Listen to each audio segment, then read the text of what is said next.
Đầm lầy hàng trình mía nợ bực ngày chăn đàm sắp đà ni.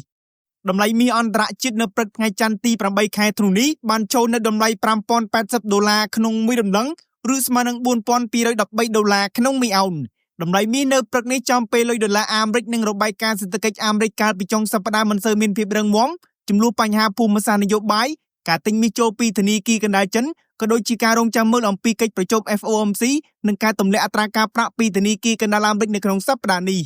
សូមបញ្ជាក់ថាកិច្ចប្រជុំរវាងមន្ត្រីអាមេរិកនិងអ៊ុយក្រែនព្រមទាំងការជួបគ្នារវាងមន្ត្រីអាមេរិកជាមួយរុស្ស៊ីបានបង្ហាញពីភាពវិជ្ជមានដើម្បីឈានទៅរកការបញ្ចប់សង្គ្រាម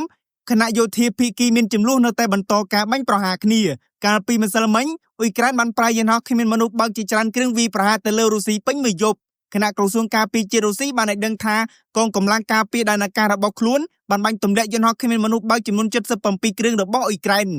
ចំណែកនៅក្នុងធនាគារកណ្ដាលអាមេរិកវិញទីប្រឹក្សាសេតវិមានលោក Kevin Hassett បាននិយាយថាដល់ពេលហើយសម្រាប់ធនាគារកណ្ដាលអាមេរិកដើម្បីចាប់ផ្ដើមការទម្លាក់អត្រាការប្រាក់បន្ថែមពីនេះធនាគារប្រជាជនចិនដែលហៅកាត់ថា PBOC បានបន្តការទិញមាសចូលដល់ខែទី13ជាប់ៗគ្នា